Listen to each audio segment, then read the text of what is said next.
संबंध स्थितप्रज्ञ के विषय में अर्जुन ने 4 बातें पूछी हैं। उनमें से पहला प्रश्न इतना व्यापक है कि उसके बाद के तीनों प्रश्नों का उसमें अंतर्भाव हो जाता है। इस दृष्टि से तो अध्याय की समाप्ति पर्यंत उस एक ही प्रश्न का उत्तर है, पर अन्य तीनों प्रश्नों का भेद समझने के लिए ऐसा समझना चाहिए कि अब 2 श्लोकों में स्थितप्रज्ञ कैसे बोलता है, इस दूसरे प्रश्न का उत्तर दिया जाता है। दुःखेष्वनुद्विग्नमनाः सुखेषु विगतस्प्रियः वीतरागभयक्रोधः स्थितधीर्मुनिरुच्यते। दुखों की प्राप्ति होने पर जिसके मन में उद्वेग नहीं होता, सुखों की प्राप्ति में जो सर्वथा निष्प्रिय है तथा जिसके राग भय और क्रोध नष्ट हो गए हैं, ऐसा मुनि स्थिर बुद्धि कहा जाता है। प्रश्न, दुखेषु अनुद्विग्न मनः का क्या भाव है? उत्तर, इससे स्थिर बुद्धि मनुष्य के अंतःकरण में उद्वेग का सर्वथा अभाव दिखलाया है। अभिप्राय यह है कि जिसकी बुद्धि परमात्मा के स्वरूप में अचल स्थिर हो जाती है, उस परमात्मा को प्राप्त हुए महापुरुष को साधारण दुखों की तो बात ही क्या है, भारी से भारी दुख भी उस स्थिति से विचलित नहीं कर सकते। शस्त्रों द्वारा शरीर का काटा जाना, अत्यंत दुस्सह सर्दी गर्मी वर्षा और बिजली आदि से होने वाली शारीरिक पीड़ा, अति उत्कट रोग जनित व्यथा, प्रिय से प्रिय वस्तु का आकस्मिक वियोग, बिना कारण ही संसार में महान अपमान एवं तिरस्कार और निंदा आदि का हो जाना, इसके सिवा और भी जितने महान दुखों के कारण हैं, वे सब के सब एक साथ उपस्थित होकर भी उसके मन में किंचन मात्र भी उद्वेग नहीं उत्पन्न कर सकते। इस कारण उसके वचनों में भी सर्वथा उद्वेग का अभाव होता है। यदि लोक संग्रह के लिए उसके द्वारा शरीर या वाणी से कहीं उद्वेग का भाव दिखलाया जाए तो वह वास्तव में उद्वेग नहीं है। प्रश्न, सुखेषु विगतस्प्रियः का क्या भाव है?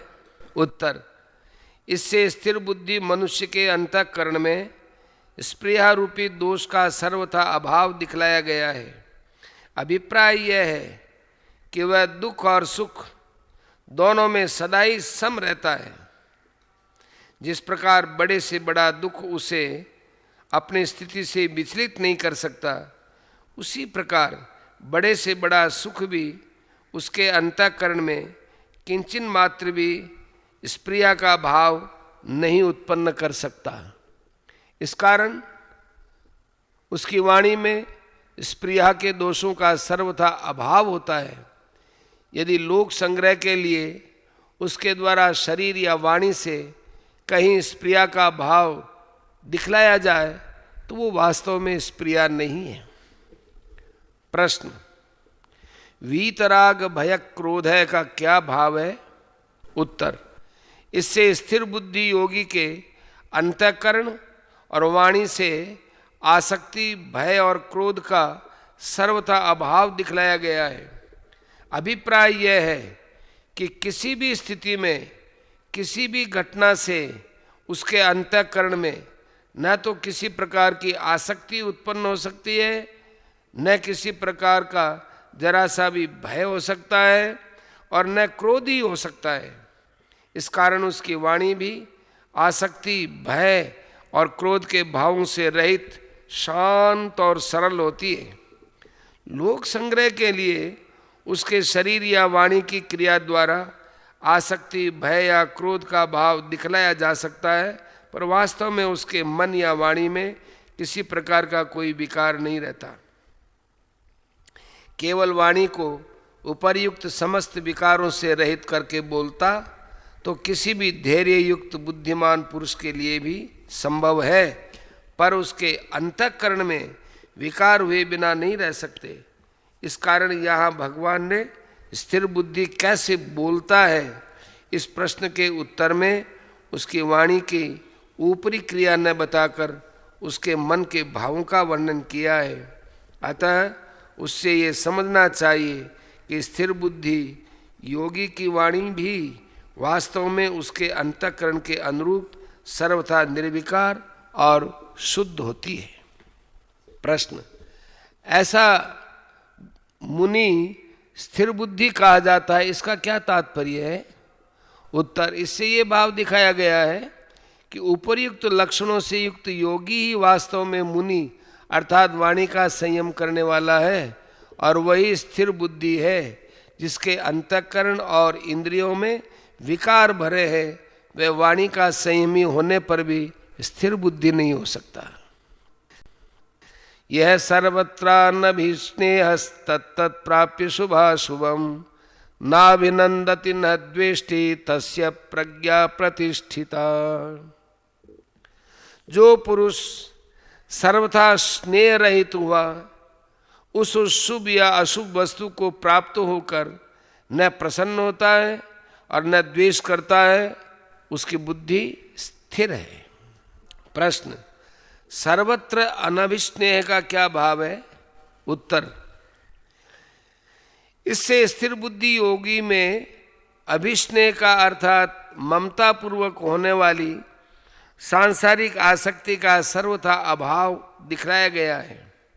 अभिप्राय यह है कि जिस प्रकार सांसारिक मनुष्य अपने स्त्री, पुत्र, भाई, मित्र और कुटुंबी वालों में ममता और आसक्ति रखते हैं, दिन रात उनमें मोहित हुए रहते हैं तथा उनके हरेक वचन में उस मोहयुक्त स्नेह के भाव टपकते रहते हैं, स्थिर बुद्धि योगी में ऐसा नहीं होता। उसका किसी भी प्राणी में ममता और आसक्ति युक्त प्रेम नहीं रहता, इसलिए उसकी वाणी में ममता और आसक्ति के दोष भी सर्वथा रहित शुद्ध प्रेममयी होती है। आसक्ति ही कामक क्रोध आदि सारे क्रोधों की मूल है, इसलिए आसक्ति के अभाव में अन्य सारे विकारों का अभाव समझ लेना चाहिए। प्रश्न, शुभाशुभम पद किसका वाचक है तथा उसके साथ तत्पद का 2 बार प्रयोग करके क्या भाव दिखलाया है? उत्तर, जिनको प्रिय और अप्रिय तथा अनुकूल और प्रतिकूल कहते हैं, उन्हीं का वाचक यहाँ शुभाशुभम पद है। वास्तव में स्थिर बुद्धि योगी का संसार को किसी भी वस्तु में अनुकूल या प्रतिकूल भाव नहीं रहता। केवल व्यावहारिक दृष्टि से जो उसके मन, इंद्रिय और शरीर के अनुकूल दिखलाई देती हो उसे शुभ, और जो प्रतिकूल दिखलाई देती हो उसे अशुभ बतलाने के लिए यहाँ शुभाशुभम पद दिया गया है। इसके साथ तत्पद का 2 बार प्रयोग करके ये भाव दिखलाया गया है कि ऐसी अनुकूल और प्रतिकूल वस्तुएं अनंत हैं। उनमें से जिस जिस वस्तु के साथ उस योगी का संयोग होता है, उसके संयोग में उसका कैसा भाव रहता है, यही यहाँ बतलाया गया है। प्रश्न, न अभिनंदति, इसका क्या भाव है? उत्तर, इससे ये भाव दिखलाया गया है कि उपर्युक्त शुभाशुभ वस्तुओं में से किसी भी शुभ अर्थात अनुकूल वस्तु का संयोग होने पर साधारण मनुष्यों के अंतःकरण में बड़ा हर्ष होता है। अतः वे हर्ष में मग्न होकर वाणी द्वारा बड़ी प्रसन्नता प्रकट करते हैं और उस वस्तु की स्तुति किया करते हैं। किंतु स्थिर बुद्धि योगी का अत्यंत अनुकूल वस्तु के साथ संयोग होने पर भी उसके अंतःकरण में किंचित मात्र भी हर्ष का विकार नहीं होता। इस कारण उसकी वाणी भी हर्ष के विकार से सर्वथा शून्य होती है। वह किसी भी अनुकूल वस्तु या प्राणी की हर्ष गर्भित स्तुति नहीं करता है। यदि उसके शरीर या वाणी द्वारा लोक संग्रह के लिए कोई हर्ष का भाव प्रकट किया जाता है या स्तुति की जाती है तो वो हर्ष का विकार नहीं है। प्रश्न, न द्वेष्टि का क्या भाव है? उत्तर, इससे ये भाव दिखलाया है कि जिस प्रकार अनुकूल वस्तु की प्राप्ति में साधारण मनुष्यों को बड़ा भारी हर्ष होता है, उसी प्रकार प्रतिकूल वस्तु के प्राप्त होने पर उससे द्वेष करते हैं। उनके अंतःकरण में बड़ा क्षोभ होता है, वे उस वस्तु की द्वेष भरी निंदा किया करते हैं।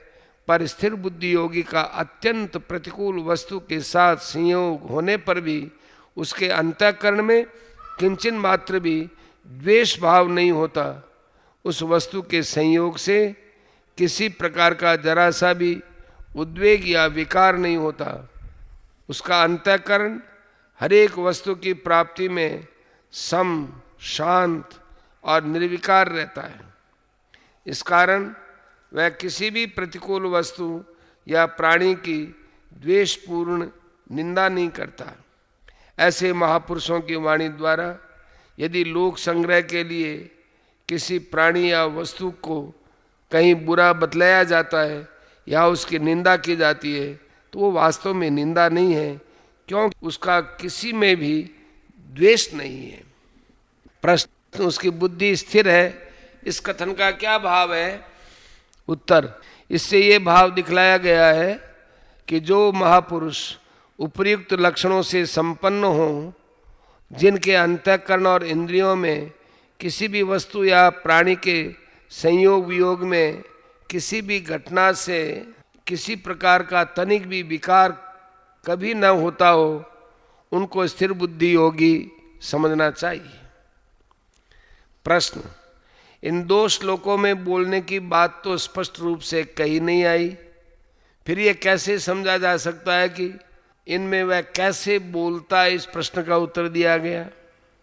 उत्तर, ये तो पहले ही कहा जा चुका है कि यहाँ साधारण बोलने की बात नहीं है। केवल वाणी की बात हो तब तो कोई भी दम्भी या पाखंडी मनुष्य भी रट करके अच्छी से अच्छी वाणी बोल सकता है। यहाँ तो यथार्थ में मन के भावों की प्रधानता है। इन 2 श्लोकों में बतलाए हुए मानसिक भावों के अनुसार इन भावों से भावित जो वाणी होती है उसी से भगवान का तात्पर्य है। इसलिए इनमें वाणी की स्पष्ट बात न कहकर मानसिक भावों की बात कही जाती है।